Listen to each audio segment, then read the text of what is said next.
موضوع فؤاد. اعلنت انه انا وفؤاد كل حدا لحاله، والله يوجهه هو خير والله يوجهني انا خير كمان. الموضوع هاد ما عنده ولا اي علاقة بالموضوع تبع امبارح، ولا اي علاقة. انا وفؤاد منفصلين already من وقت اللي اجيت على تونس، بس مشان الناس تحبنا وهيك ضلينا اصدقاء، كنا عم بنجاري الحلقات. هاي اول شغلة. تاني شغلة، هلا انا عيب بس البنت بتحكي عيب انها تقارن حالها فيني والله عيب والله عيب. واذا هو عم بتقوله خانني، هذا شي بيرجعله. ما انا رح اقول شي. عنا في تونس احلام الجن. احنا في تونس نقولوا حاجة ليه كل راجل في داره كل نهار هيك الماكلة نظيفة، ما هو مرة مرتين يشتهى كسكروت خامج من الشارع، وهي مثلا كسكروت الخامج من الشارع تو سامبلومون صح ولا لا؟ يعني في الوقت هذايا ما فماش راجل ما يخونش، اما فما الراجل الذكي اللي ما يبينش، فما الراجل اللي يبين.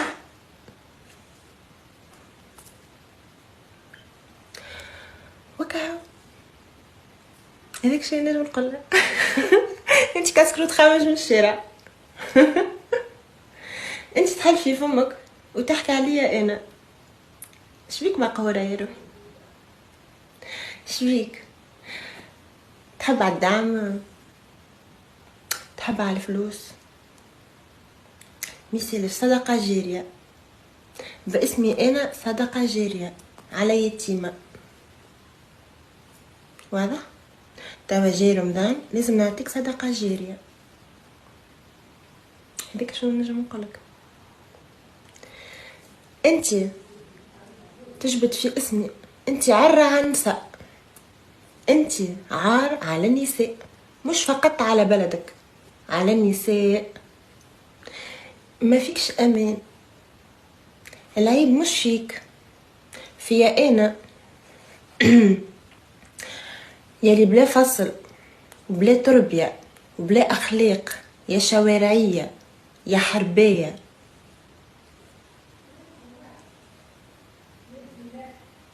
اذا انت مفكرة انه انا رح انزل لمستواكي، اوه كتير، لا كتير رح تتعبي ولا كتير خاطر انا مين وانتي مين في الحديث. موتة غزلة ترى اويلي، شو هذا النيفو اويلي ولا حالتك مستعصية. هذيك شنيا نجم نقولك؟ لازمك تمشي ديري روحك في اقرب وقت، ولا نصيحة مني انا. واحدة كيفك انتي مش بتشرفش نساء، مش فقط عار على النساء، انتي عار على الانسانية في حد ذاتها. انتي حتى الحيوان يرفقوا بيه. انتي ما فهمتكش شنية الطينة متاعك يا اختي، والله مسكينة. طلعت من البروجرام لا يزي مذلولة، لا واحد رضا بيك، وانتي من شبيش يقول فمي شبيش يقول فمي مسكينة. ولا يزي بلحوحة مشي فيك البروجرام، وانتي العياط والزياد مش تقول حاجة، ومن بعد تمشيش تعمل تحل لايفات خاطرك انتي قدامي فمك تسكت تسكروا. انتي بفمك تقلي وكنت تقلي انه انت وفؤاد اقوى كوبل، انت بفمك وانت بنفسك كمان تقولي راك نوارة، راك الزين والعين، انت بنفسك مستعرفة بالشي هذا يا اختي، وانت من داخلك هكا باش تموت.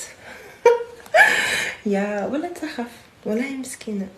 على فكرة كان انت مشي في مخك انه انا باش نهبط للمستوى متاعك ونقعد نشرشح فيك في اللايفات باش انت تعمل لي عثرات في طريق نجاحي، انا نعملك سلم ونطلع فوقك وننجح غصبا عنك وعن اللي خلفوك. هو اختي كل يوم وكل ليلة لا لا عيونك لا ترى النوم، وانتي ود ود ود ود ود ود ود ود ود ما عندك لا سيرة ولا شغلة ولا عاملة غير يسر. يا حرام يا حبيبتي شو بشفق عليكي. يا والله مسكينة. انتي عارفة انه انتي طلعت من البروجرام صفر محتوى، ما حدا مين يعني فاهمين انا مين بعقله بده يقول لحدا مثلك اجا تعال اعمل لي اعلان او او تعال كون وجه للمحل تبعي او ساوي لي دعايه. مين؟ ما حدا. ليش؟ لانه انتي لا امان ولا ثقه ولا اي شيء. اذا مفكره حالك عم بتنزلي سكرين شوتس على الانستغرام تبعك على الحكي اللي حكوه معاك الناس اللي وثقت فيك يوم، فهذا دليل وخير دليل على انك مو من صنف الانسانيات. انت حتى الحيوان يكون وفي، حتى الحيوان، وحرام والله حرام. انا بشفق عليكي والله. وكما يقول تعالى الذين في قلوبهم مرض فزادهم الله مرضا. يعني ها الصورة هذه تنطبق عليك انت بالذات والله بالرسمي.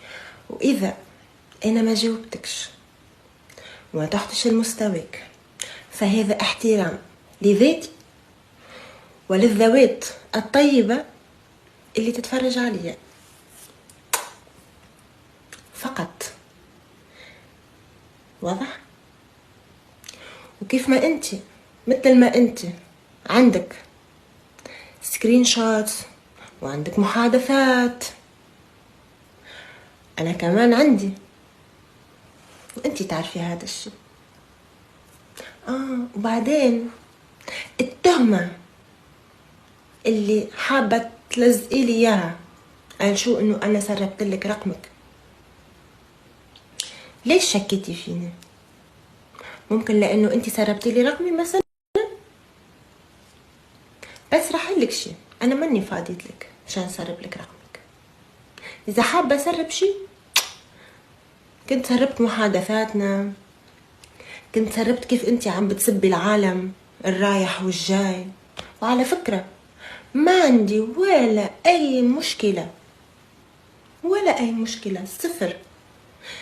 اذا انا سمع لكل الناس انا كمان شو حاكيه وعادي جدا.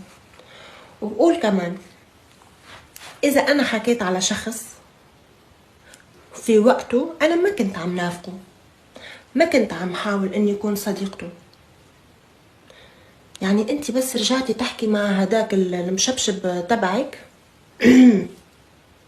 اللي بيسمع عن الرجولة سما.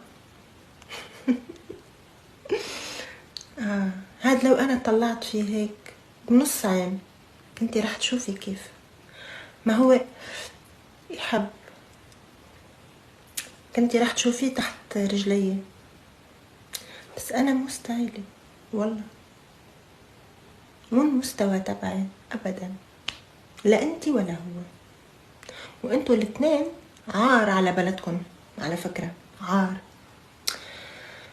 إذا بنحكي عن الرقي والأناقة والشخصية نحكي على يسرى، مو بس لأنها صديقتي أو مثل ما أنت عم بتحاولي تسربي أو تحاولي تفتني إنه أنا عم بتحكم فيها. ما شاء الله عليها بتتحكم ببلد يسرى. البنت دارسة مثقفة